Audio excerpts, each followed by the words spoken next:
Hola, hola, espero que esta vez funcione, gente, perdón.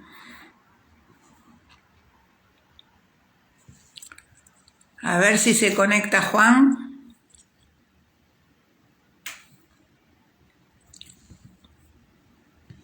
Viva la tierra se unió.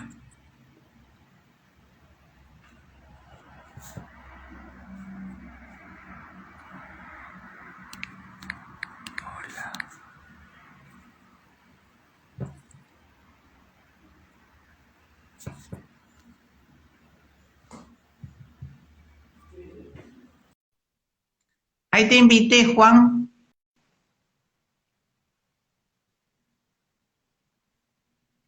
Hola, hola, ahora sí. Hola, ¿ahora me ves?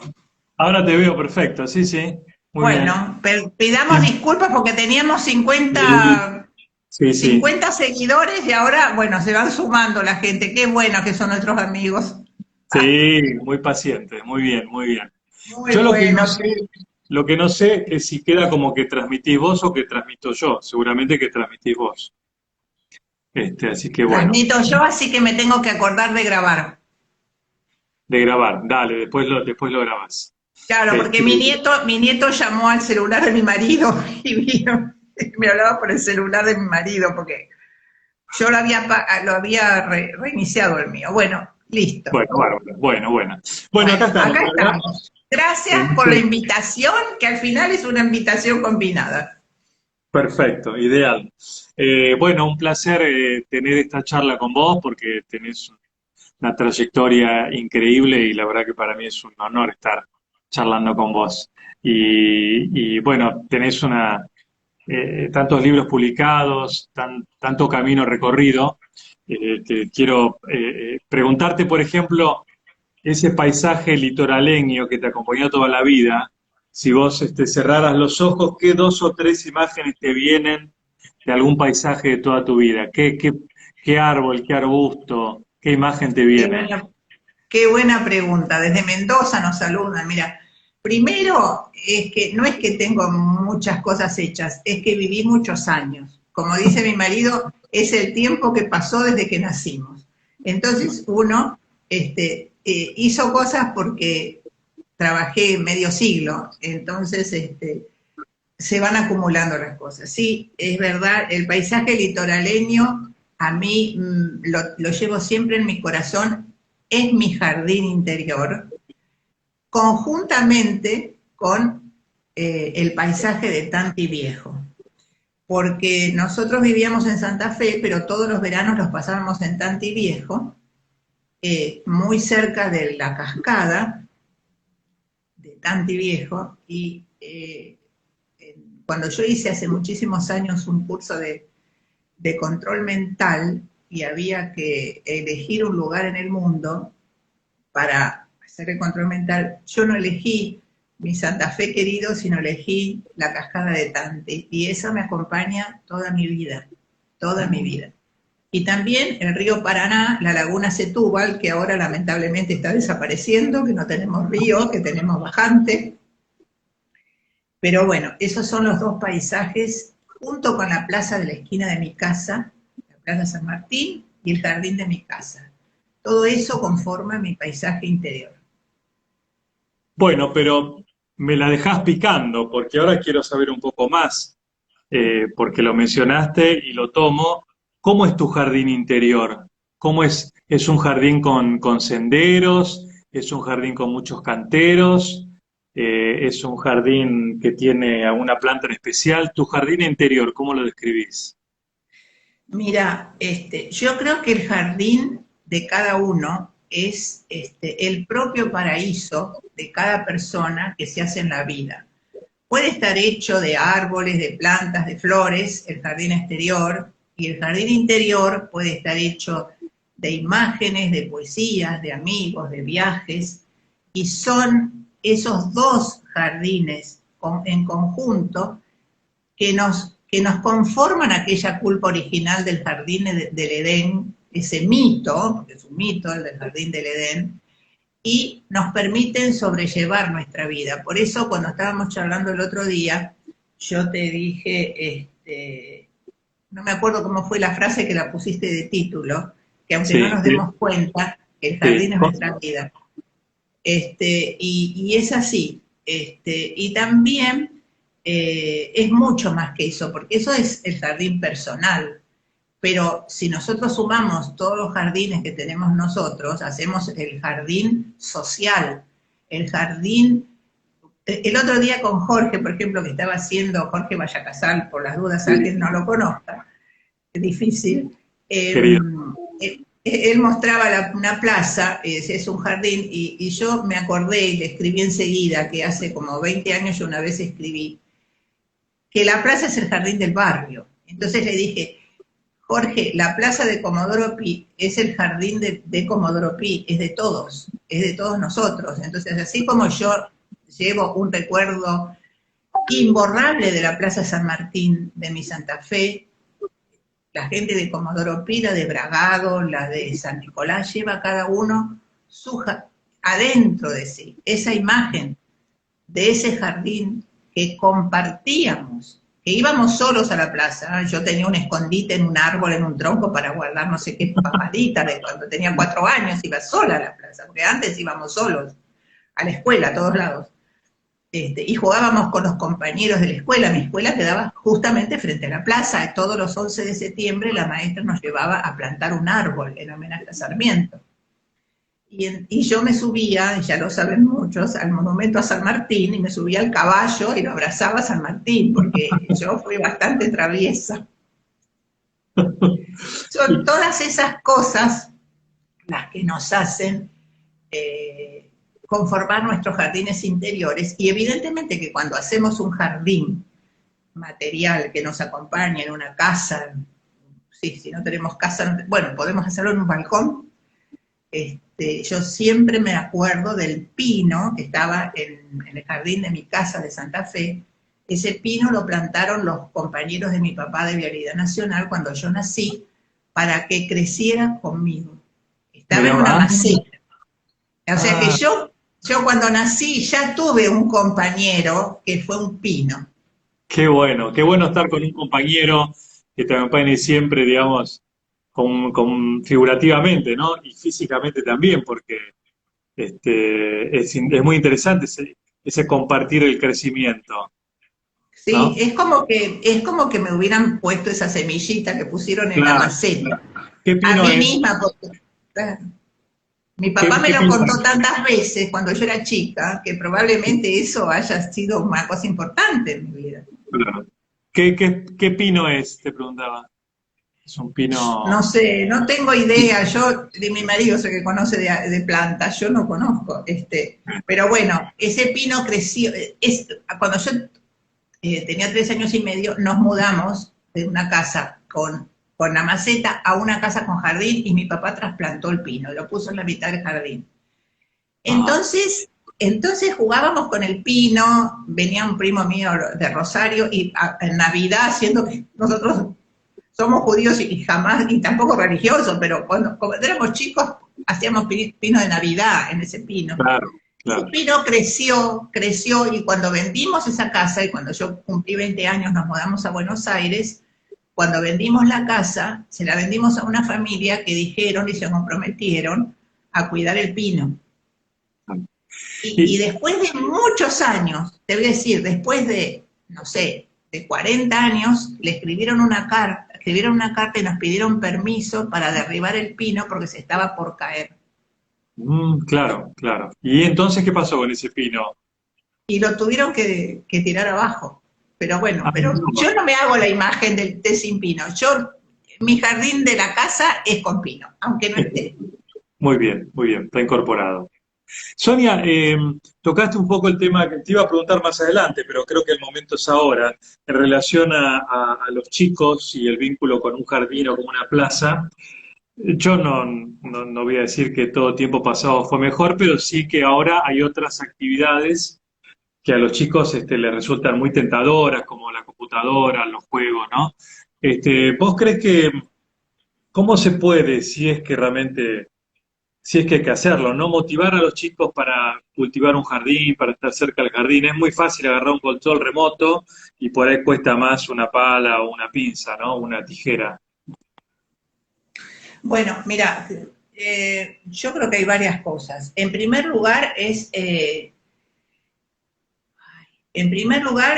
la educación en general, digamos, porque nosotros en la escuela, te digo, íbamos todos los años a plantar un árbol y después la maestra nos llevaba a regarlo. Yo me imagino que después lo sacaban, porque si no, todos los años plantando un árbol cada uno de los grados, no podía ser.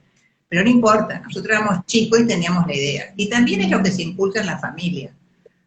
Y también tiene que ver si la casa podés tener un jardín o no. Nosotros, yo tengo dos hijas, y bueno, primero vivieron en el departamento y cuando nos mudamos a una casa, una de mis hijas agarró, lo primero que hizo fue agarrar una semillita de un naranjo y plantarla en una maceta, y era un naranjo híbrido, y ella tuvo su naranjo toda su vida en su maceta y se lo llevó con ella cuando se fue. Ahora, yo tengo dos nietas que tienen 13 años y medio, o sea que es la generación que vos me preguntás. Una es japonesa y vive en Japón, y la educación en Japón es totalmente complementaria con la naturaleza, todo el tiempo, desde el jardín, que los llevan a hacer excursiones a la montaña, al río, les muestran las plantas, los llevan de campamento, primero un día cuando son chiquitos, luego pasan una noche en carpa y cuando son grandes se van una semana a la montaña, o sea que ellos tienen incorporado el tema de la naturaleza desde la educación, fuera de la casa. Claro. Y mi nieta de Buenos Aires, que mi yerno es sumamente amante de la naturaleza, y mi hija también, ellos tienen un jardín, y ella tiene dos gatitas, y están todo el día en el jardín, y ella conoce muchísimo de las plantas, y mi yerno le enseña, mirá la mariposa, esto, lo otro, bueno, ya ahora es grande, ya conoce todas esas cosas, así que mis dos nietas directas, digamos, por suerte, porque tengo otros 8 nietos de mi marido, que son nietos del corazón, mis dos nietas son muy amantes de la naturaleza, porque, te digo, una se combina lo que recibe de la sociedad, que es de la escuela, y la otra, como la escuela en la Argentina no te da tanto de la naturaleza, lo tiene de la familia. Pero Claro. yo creo que son dos vertientes. Claro, la educativa y la familiar. Pero ¿vos crees que hay países que tienen mayor tradición jardinera? ¿Cómo dirías que es la tradición jardinera argentina? Sí, por supuesto. Vos tomás, por ejemplo, Japón y Gran Bretaña, son dos países que tienen una tradición jardinera brutal, brutal. En la Argentina no creo, no pasa eso, porque yo veo, por ejemplo, mi nieta que ahora está en primer año del secundario, y yo seguí todo su estudio muy de cerca, no tuvo un conocimiento práctico, material, ¿entendés? La llevaron a las plazas alguna vez a jugar y qué sé yo, pero no es una cosa constante, científica, organizada. No veo que la educación argentina, yo creo que eso es una falencia que hay que corregir, y que ahora estamos hablando tanto de la naturaleza, todos nosotros, que ojalá que nos escuchen los funcionarios de educación, incorporen todo esto. En la Claro. escuela pública, yo no me voy a Sí, meter con la escuela privada, pero la escuela pública, que es la que nosotros sostenemos, es la que yo adhiero, mi sí. nieta va a una escuela pública, yo de primer grado al doctorado hice en la escuela de educación pública, creo que tienen que incorporar más cosas prácticas. Mira, te voy a contar algo que me acabo de acordar. Mi mamá, que nació en el año 1907, empezó a dar clases cuando tenía 16 años, 7, 17, 23, bueno, supongamos en el año 1925. A mi mamá la nombraron maestra, en Rosario vivían, en Villa La Basurita. Tenía que llegar en carro. Y lo primero que hizo mi mamá, de 18 o 20, 19 años, ya cuando estaba establecida ya, fue hacer una huerta en el baldío que estaba al lado de la escuela para enseñarle a los chicos a cultivar y llevarse las verduras. Claro. Entonces, si nosotros en la escuela, por más que sea el normal 10 de Belgrano, mucho fueron mis hijas, que es de lo más top, o lo que sea, hacemos una huertita y mostramos, y lo llamamos a Jorge y Hernán y le decimos, jardín comestible. Miren cómo las cosas se combinan, la belleza con lo utilitario, la necesidad de supervivencia física con la necesidad de supervivencia espiritual. Creo que, o sea, yo tengo muchas críticas a la educación, porque yo creo que en vez de que estén enseñando tantas cosas teóricas, si los chicos leyeran más libros en la escuela, conocerían mucho más. O sea, si leyeran muchos más libros de literatura, no tendrían que decirle antes de PIB se escribe M, ya lo absorben inconscientemente. Claro. Y el asunto de la naturaleza también, ¿viste? Porque les enseñan que el mundo, la cosa climática y no sé qué, pero no lo vivencian. No lo ven, exactamente, sí. Ahora, Sonia, querría aprovechar tu especialidad, aparte de esta sabiduría que tenés de vida, porque vos sos licenciada en Historia del Arte, las artes, ¿verdad? Y tenés muchas publicaciones sobre jardines, espacios públicos y paisajismo. Entonces, te quería preguntar, en relación a tu conocimiento del arte, ¿cómo se incorpora el arte a un jardín? Porque alguien puede pensar que el arte en un jardín es poner una estatua griega en un jardín. ¿Cómo se incluye arte en un jardín? Bueno, en primer lugar les voy a aclarar que yo estudié en la Facultad de Filosofía y Letras de la UBA la carrera de Historia de las Artes. No existe más porque estudiábamos todas las artes. Literatura, música, artes plásticas, todas las artes, teatro, todo, filosofía. Y después de la segunda generación ya de egresados hubo que cerrar la carrera porque nadie quería estudiar 10 años eso, entonces se cambió a a licenciatura en artes, que no tiene nada que ver. O sea que la verdadera carrera de historia del arte, como se da en Europa, ya no es la misma. Pero yo fui la única de todos los egresados que se dedicó a esto, que es el arte del jardín. El arte del jardín es un arte muy especial. ¿Por qué? Porque es un arte que el artista, que es el paisajista, tiene que tener una proyección de tiempo, porque las artes se dividen en varias maneras, hay varias maneras de clasificar las artes. Una es las artes que vos vas a ver a un museo, que son siempre fijas, que funcionan de día, que tenés que pagar una entrada o que tenés que ir a hacer una cola. Y otras son las artes de sucesión, que son las que se desarrollan en el tiempo, como la danza, como la música o como el teatro. Dentro de todo ese universo de disciplinas, el arte del jardín es el único que incorpora el tiempo de manera permanente, porque el paisajista tiene que tener una proyección del futuro para saber cómo van a evolucionar las cosas que él planta, los árboles y las flores, cómo van a ser dentro de un mes, dentro de 5 años, dentro de 120 años.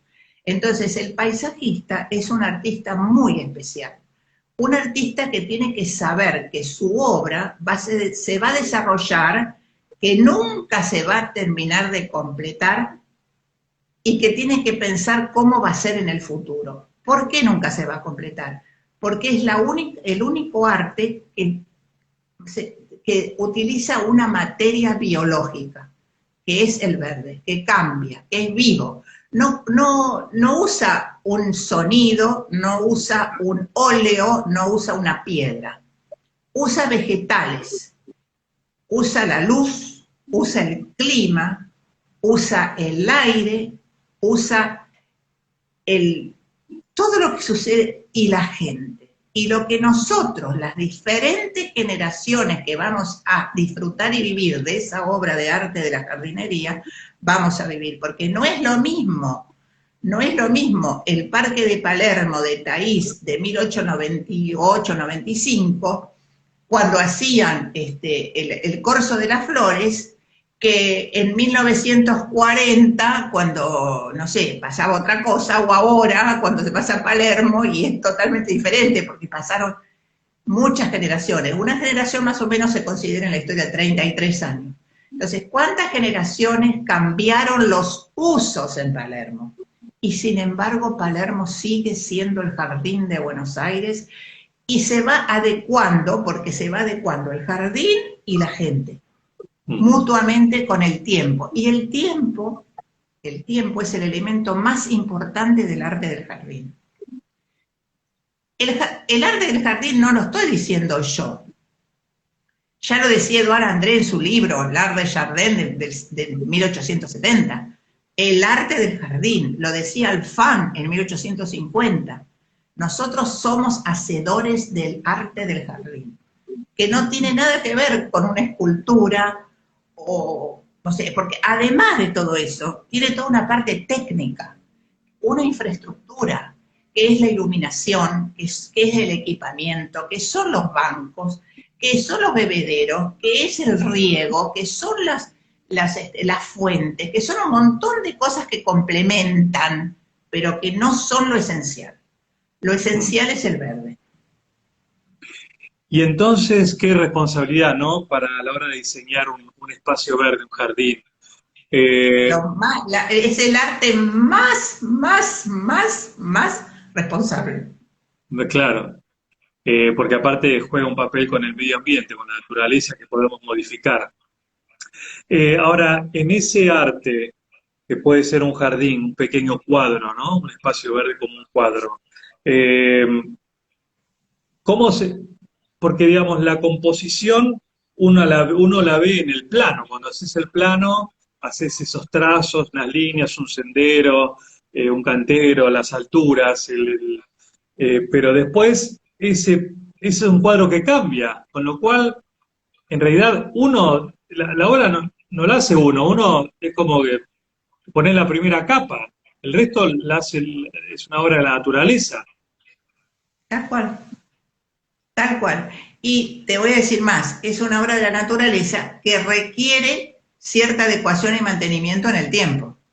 Claro, bien. Porque vos podés hacer un jardín y decís, bueno, yo pongo la base, esa primera capa que vos decís, pongo la base, hago un plano. Vos sabés que el jardín en realidad, el jardín inglés, por ejemplo, surgió en los cuadros, se pintaba un cuadro de Sí, cómo quería el propietario que le hiciera el jardín, y después vinieron los planos y todo eso, ¿no? De hacer la disciplina más científica, más técnica. Pero siempre es un arte vivo, que va cambiando. Entonces, acá dice Jorge, Puse Anchorena me dijo, somos colaboradores de Dios. Dios, claro, Yo digo en vez de Dios, como saben que soy superatea, de la naturaleza. Pero es claro, muy así. Entonces, por eso, además un paisajista no solamente hace un jardín, un balcón, una plaza. Un paisajista restaura un paisaje de diferentes escalas. Puede ser de 1000 hectáreas, puede ser de una ciudad, puede ser un valle, o sea, va desde una maceta en un balcón hasta ilimitado. claro. Por eso Ahora, la carrera se llama licenciatura en, ¿cómo se llama? En diseño y planificación del paisaje. el paisaje. Sonia, los especialistas en arte como vos ven en una obra, quizá lo más fácil es en un cuadro, ¿no? Por ahí ven cosas en una obra de arte como un cuadro que uno que no sabe no entiende, pero creo yo que hay un equilibrio de colores, de proporciones, ¿verdad? En un cuadro. Exacto. Que hacen que, bueno, que sean del agrado de mucha gente y haya pintores consagrados, ¿no? Como, bueno, que te voy a hablar yo de pintores. Pero digo, así cuando vos ves una armonía en un cuadro, ¿también la ves cuando visitas un jardín? Que decís, este jardín la verdad que está logrado o este jardín la verdad que es una mala Por pintura. supuesto. Por supuesto, por supuesto. Primero que el paisajista tiene que saber combinar los follajes, las formas, los volúmenes, las luces, las vistas, lo mismo que en un cuadro, pero nada más que en vez de ser bidimensional, es cuatridimensional. Porque en vez de ser alto por ancho, es alto por ancho, por profundidad, por tiempo. ¿Y qué es una obra de arte? Una obra de arte es cuando es universal e inmortal. Entonces yo digo, bueno, a ver, la Gioconda es universal e inmortal, porque puede una persona de la India y otra de Estados Unidos ver en eso, reconocer en esa obra una obra de arte. ¿Y qué pasa, por ejemplo, si yo te digo, no sé, el Jardín de Adriano, te digo, cualquier jardín, el Parque de Versalles, distintos estilos? Son obras de arte, ¿por qué? Porque son universales e inmortales, porque han sido modelos. Han sido modelos. Nosotros hablamos del modelo occidental. Ojo, cuando nosotros hablamos, tenemos que ser conscientes de que nosotros no estamos diciendo del mundo. Nosotros, porque hay un mundo oriental que es muy distinto con los jardines chinos, los jardines japoneses, los jardines hindúes. Pero ¿qué pasa? Esos jardines, algunos de esos, que son, por ejemplo, están en la lista del Patrimonio Mundial, como una ciudad de China, o jardines japoneses, son también de valores universales e inmortales como los occidentales, porque finalmente ahora, con la globalización, todo se ha intercambiado. Claro. Ya que nombraste, ya que nombraste países, también te quería preguntar qué nos recomendarías para ver así como jardines imperdibles si uno tuviera la oportunidad, ¿no?, de visitar. ¿Qué pondrías, cuáles pondrías en esa lista? Todos los jardines del mundo, porque cada uno te dice algo, cada uno tiene un mensaje. Yo te digo, ahora no hace falta viajar en avión y llegar a un lugar. Ahora uno puede viajar totalmente por internet, uno Por puede eso. online encontrar. Yo le diría a nuestros amigos que nos están siguiendo, a los colegas, a los que estamos de este lado del mundo, sobre todo de Latinoamérica, que miren un poco, por ejemplo, a mí me causó una gran impresión los distintos tipos de jardines japoneses.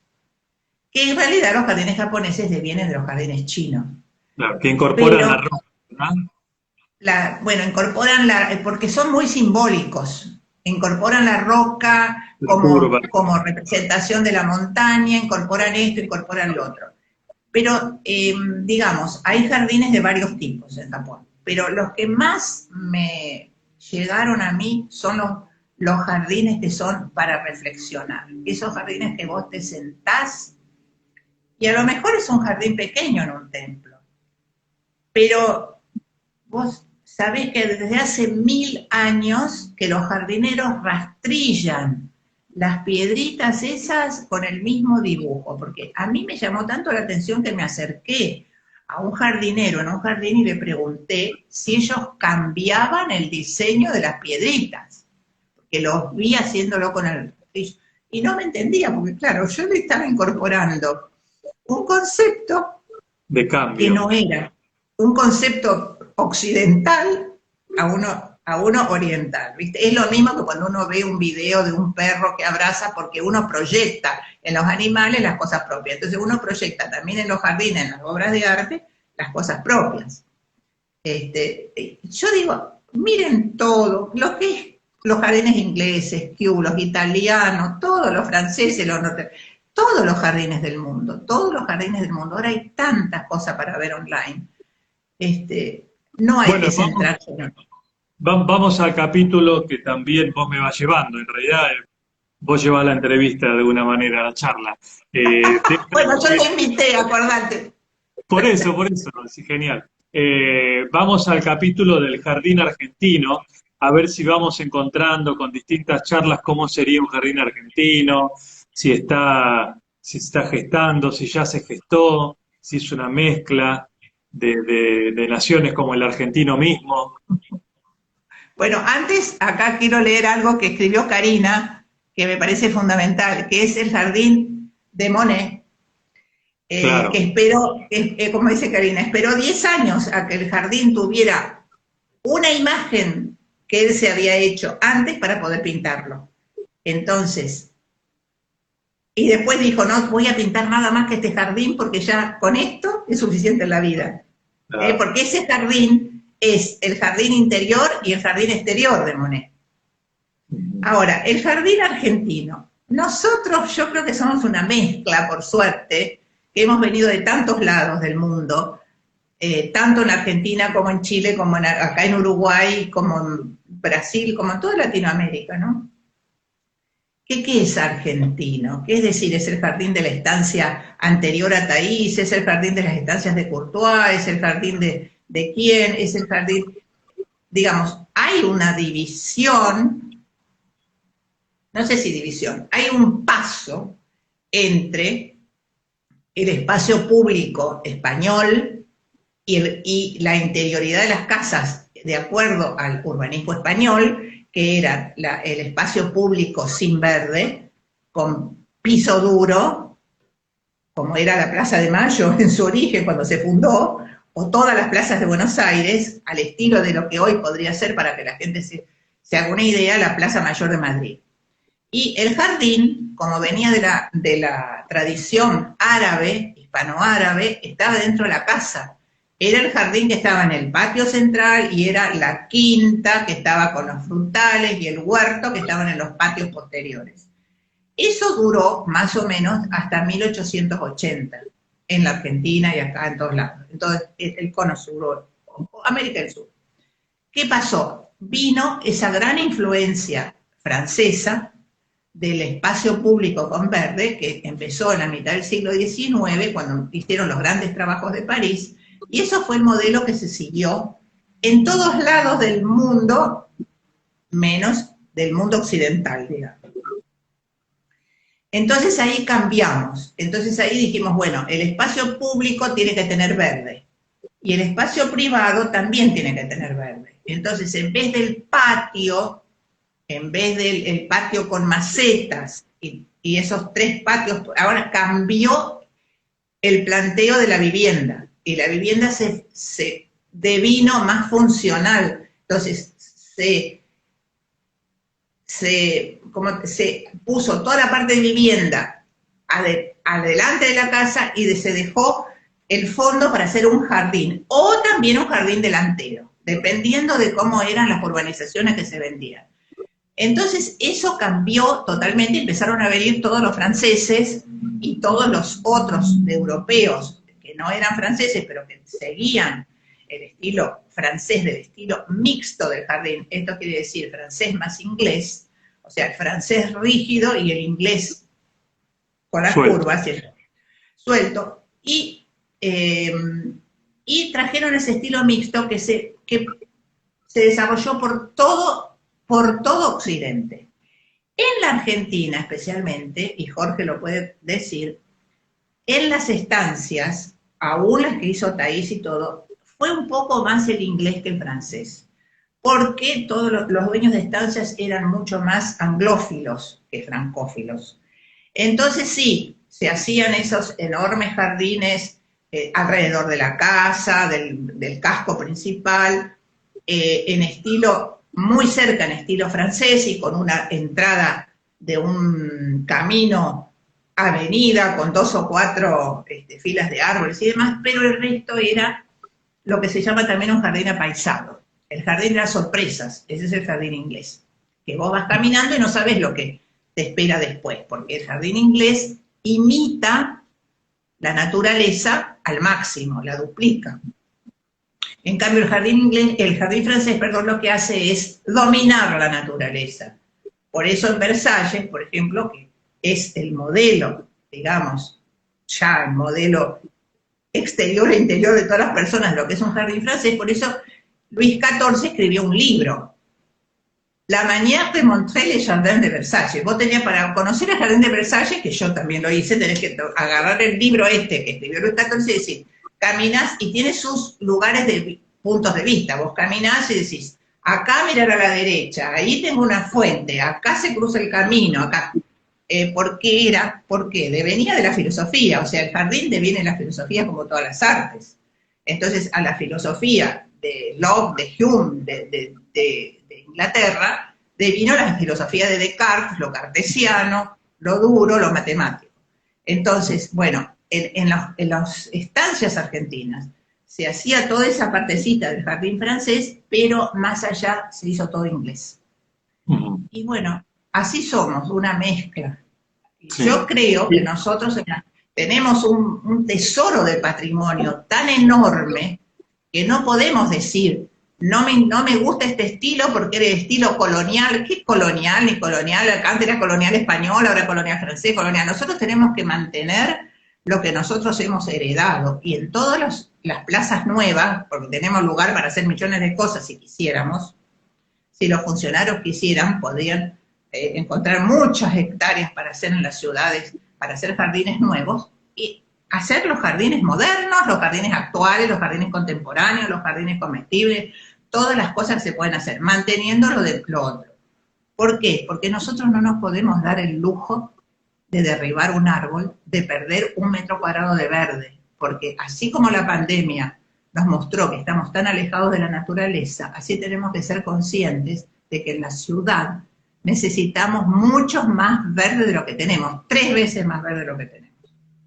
Bueno, otro tema que me había escrito, la pandemia y el verde. ¿Vos crees que ahora va a haber realmente una revalorización del espacio verde o es o digamos es por la urgencia y que después nos vamos a olvidar de vuelta? Mira, yo no soy paisajista y tampoco hago futurología, así que no sé lo que puede pasar. Yo lo que sé es que muchos de nosotros nos dimos cuenta de cuán alejados estábamos de la naturaleza. Por ejemplo, en el mercado inmobiliario, si vamos al comercio y a la parte de economía, los departamentos en las ciudades están perdiendo su valor y están incrementando su precio, todas las propiedades que están afuera de las ciudades, que están en los cantes, lo que están no en los cantes, en el campo, la gente se muda en todos lados del mundo, en París, en New York, en Buenos Aires. En todos lados la gente busca más verde y más contacto con la naturaleza. Ahora, si eso va a durar o no, no sé, porque los seres humanos, o sea, las personas, yo siempre digo ahora, tenemos que llamarnos personas, somos, ¿cómo te diría? Tan loquitos. Sí, sí. Sí, somos una condición única. Eh, Vos estás nombraste un montón de ciudades también, y dirías que hay, volviendo a la cuestión argentina, ¿no?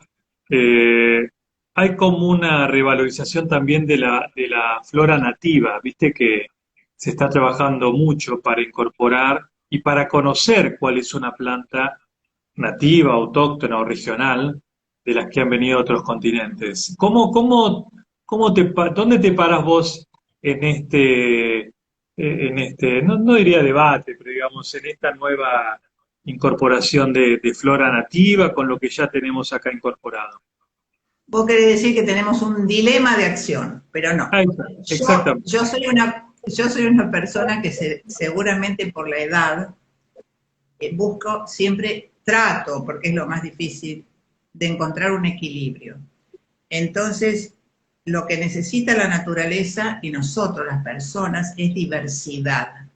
O sea, ¿qué ganamos con que los negros se casen entre negros, los judíos entre judíos y los japoneses entre japoneses? Logramos arruinar la especie humana, porque se arruinan los genes, porque tenemos, por ejemplo, un pueblito en Catamarca que son todos albinos, porque el gen recesivo es de los albinos. Y así nos vamos arruinando nosotros como seres humanos. Y no me gustaría que pasara eso en la naturaleza. A mí me encanta todo el tipo de flora. Es más, cuando nosotros nos hicimos la casa acá en Uruguay, yo esto lo conté 1000 veces, contratamos a una muy renombrada paisajista argentina y contratamos al ingeniero Nin, que es el especialista número 1 de nativas en Uruguay. Y nos hicieron un jardín de nativas. Y a los 2 años no teníamos ni una nativa, se habían muerto todas. ¿Y Se por habían qué? muerto todas. ¿Por qué? Porque es muy difícil ubicar una nativa en la zona costera. Entonces, por ejemplo, el vivero del ingeniero Nin que estaba en el centro de la Paloma, que estaba, suponete vos, a 1000 metros de nuestra casa, estaban todos rozagantes. Cuando los plantaron todo ese jardín, a 10 metros del mar, de la playa, se murió todo, porque hay ecosistemas y ecosistemas. Hay ecosistemas a distintas escalas y hay ecosistemas que no tienen nada. Entonces, ahí, por ejemplo, en ese lugar, la única flora local es el diente de león, algunas cosas rastreras y nada más. Pero Entonces, ¿a cuánto está el vivero de tu casa? y estaba a 10 cuadras, 1000 metros, no más. Pero Y sin entonces, ¿qué pasa? embargo, se murió todo, ¿por qué? Porque en esos 1000 metros cambiaba el ecosistema. Pero ¿y el mantenimiento no tuvo que ver? No, no, no, nada, nosotros hicimos todo, no, fue una cosa muy estudiada, nosotros con Muy mi raro. marido estuvimos primero asesorados por ellos y segundo que compramos todos los libros, estudiamos la flora, bueno, somos medios locos. Entonces a mí me vino una desesperación, dije, ¿esto qué es? Mi marido me decía, no tenemos ningún jardín con todo lo que gastamos, con todo lo que sufrimos, bueno, todo lo que habíamos trabajado. Entonces lo llamé al jefe del vivero municipal de Rocha y le dije, mire Linares, usted me hace acá un bosque. Y lo llevé con el auto y le dije, ¿ve ese monte? Usted me hace ese monte acá, porque ese monte debe ser nativo. Me dice, no, acá no persisten las plantas nativas, acá hay que poner transparente, no sé qué, no sé cuánto, pino marino, no sé qué, y me hizo un jardín que quedó un bosquecito, un bosquecito hermoso frente a la casa, al cual nosotros pudimos agregarle, una vez que estaba crecido, 5 butiás. Butiá de distinto, la butiá de Rocha no es la misma butiá de la Argentina, son distintas palmeras. Nosotros conseguimos 5 butiás de capitate y butiá no sé cuánto, porque yo no me acuerdo los nombres, y crecieron amparadas en la vegetación exógena. Complicado. Entonces, yo ahí dije, ve, eso es lo que pasa. Uno tiene que saber combinar. Uno tiene que saber combinar, tiene que saber que esta nativa va al lado de esta exótica y que esta la mata y esta no la protege y tratar de diversificar las cosas y de sumar. Yo siempre creo que hay que sumar y nunca restar. Bien. Bueno, y ¿cómo dirías que hay, así como hay países desarrollados y subdesarrollados en materia económica y social, también hay países muy evolucionados y menos en plazas y jardines?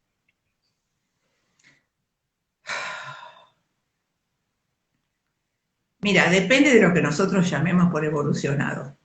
Sí. Porque algunos de mis amigos saben que yo hace muchísimos años que estoy juntando material y estudiando el tema de los jardines del dolor. Vos sabés que te podría decir, bueno, los países con más poder económico, con un PBI más grande, tienen mejores jardines, como Estados Unidos, como Francia o como Japón.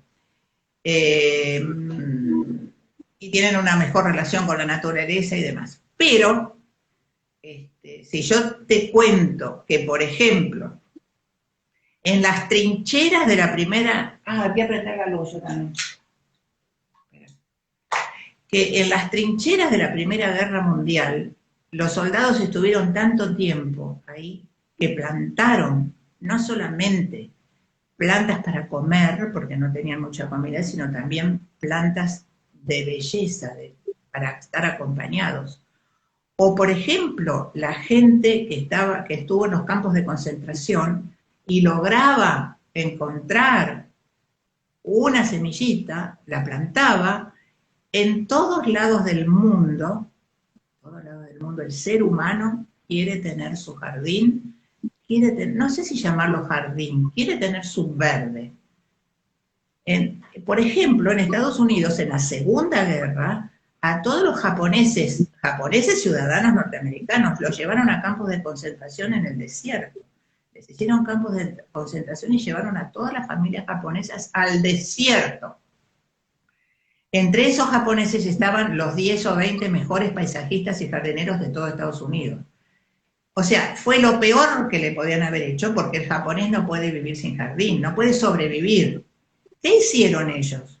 En ese desierto hicieron vergeles, hicieron jardines, hicieron huertos, hicieron un trabajo espectacular que ahora, recién hace pocos años, se está estudiando y se está tratando de restituir para mostrarle a la gente el valor del jardín. Entonces, no hay, una vez hicimos en Dumbarton, ¿no? Una vez hicimos un seminario. Sí. Disculpa, perdón, ¿esos son los jardines del dolor que mencionaste? Sí, algunos. Hay muchos jardines del dolor. ¿Qué otros? A mí, bueno, por ejemplo, en el gueto de Varsovia, en muchos guetos, en muchos lados. A mí, lo que pasa es que cada vez que yo tomo ese tema para trabajar, me viene una angustia tan grande que lo leo un mes y después lo dejo en su caja. Pero me falta todavía a mí estudiar el tema en la Argentina y acá, con los desaparecidos, y también incluyo ahí todos los memoriales de los desaparecidos que hay en toda América Latina, que los tengo todos relevados.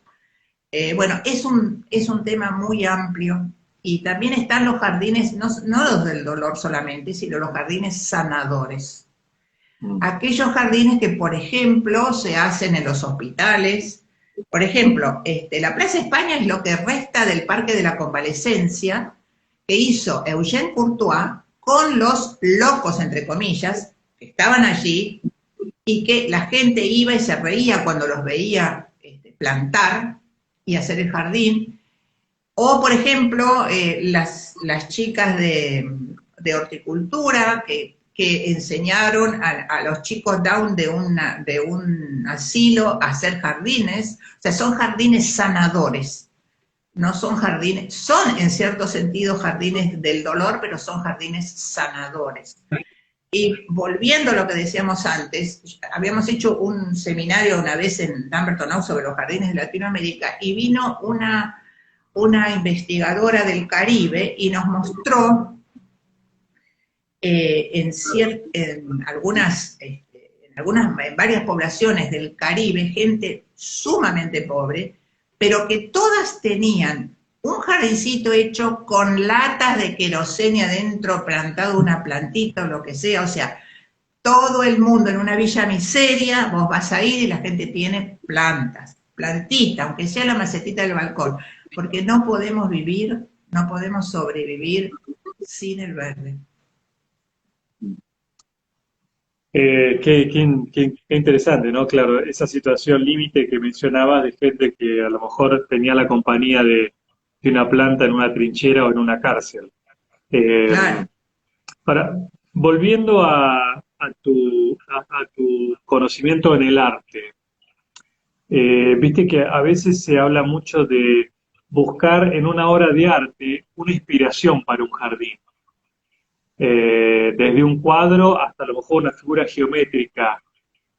¿Cómo te parece que eso puede ayudar a superar la ansiedad de la página en blanco, de ese plano que todavía no tiene ningún trazo? Es decir, vale un cuadro, vale la geometría, vale una foto como inspiración. ¿Cómo? Y profundizo un poco más el tema. ¿Cómo vincularse? Es decir, mirar el cuadro, pero hay que escuchar, hay que ver el cuadro, pero sentir la emoción de lo que se ve, y ahí puede aparecer algo. Bueno, las fuentes las musas inspiradoras no son solamente los cuadros o las artes plásticas, sino que puede ser un libro, un relato, una música, puede ser cualquiera de todo aquello que toque nuestra emoción y nuestros sentimientos, porque nosotros como personas somos una globalidad. Nosotros tenemos la parte física, la psíquica, la psicológica, las emociones, muchas cosas. Entonces, aquello que a nosotros nos inspire, a lo mejor es la música, y no es un cuadro, y nos inspira eso. O un relato, leemos un relato, no sé de quién, y decimos, uy, mirá, como le gustaba Victoria, por ejemplo, la poesía del cementerio de Sète, bueno, ella era muy inspirada no solamente por la literatura, sino también por la música. Así que las fuentes de inspiración pueden ser múltiples, múltiples. No nos resumamos a una imagen Claro. plástica. Bueno, pero es cierto, pero también depende, creo, ¿no? Vos decime, depende de lo que elijamos para inspirarnos, a lo mejor es lo que vamos a sentir, porque yo miro, si miro la Piedad de Miguel Ángel, se me ocurre que a la mayoría nos va a generar una emoción de cierta tristeza a lo mejor, ¿no? Porque es lo que transmitía Miguel Ángel. Entonces, si yo me inspiro mirando la Piedad de Miguel Ángel, a lo mejor dibujo un jardín medio tristón, digamos. Y si me No inspiro es mirando jardín un cuadro, tristón. bueno, No estoy de acuerdo, no es jardín a ver, tristón, porque todos los jardines florecen, fructifican, crecen y se desarrollan. está bien, pero digo, como fuente de inspiración, si yo elijo a un artista, que vos sabés más que yo, un artista que sea más oscuro a lo mejor, mi inspiración va a generar a lo mejor algo de ese estilo. Y si elijo un artista que sea muy alegre, decime vos cuál, a lo mejor me va a generar esa alegría. Digo, depende con qué me inspire también, ¿no? Sí, pero antes de eso, mucho antes de eso, tenés que hacer como dice Cris, la meoté, como dice, vos tenés que hacerte amiga de quién te encarga el jardín. Claro, está bien. Una cosa es un jardín para vos, otra es un jardín público que te encarga una municipalidad, y otra es un jardín que te encarga una familia de 4 de Vicente López, y otro es un jardín que te encarga un estanciero en la provincia de Buenos Aires, o todos los jardines son distintos. Entonces uno tiene que encontrar primero el hilo conductor de comunicación que uno tiene que tener con el que va a ser el usuario del jardín, con aquellas personas que van a disfrutar y vivir ese jardín. A lo mejor la otra parte también se inspira en la Pietà y quieren un jardín triste. O a lo mejor no. O a lo mejor dice, yo quiero, a ver, a mí me gusta Carmen de Bizet, entonces yo quiero un jardín español. O el otro va a decir, no, a mí me gustan los cuadros de Mondrian, entonces quiero un jardín geométrico todo de cuadrados de colores. Claro. Entonces, todas las fuentes de inspiración son válidas. Depende de muchas cosas, depende del contexto, depende del usuario. Siempre hacen falta dos para hacer, siempre se falta una pareja para, uno solo no hace nada en la vida. Los seres somos siempre seres sociales. Imagínate para hacer una plaza, como hiciste vos, de un lugar, de una ciudad, de un pueblo. Hay que ver cómo es ese pueblo, ¿entendés? Hay que ver tantas cosas. No es tan simple. Yo creo que el paisajista trabaja muchísimo antes de sentarse a dibujar. Sí, Trabaja sí. 10 veces más. Cuando se sienta a dibujar, no tiene que tener el horror a la página en blanco, porque ya tiene muchas cosas adentro, acá y acá en el cuore.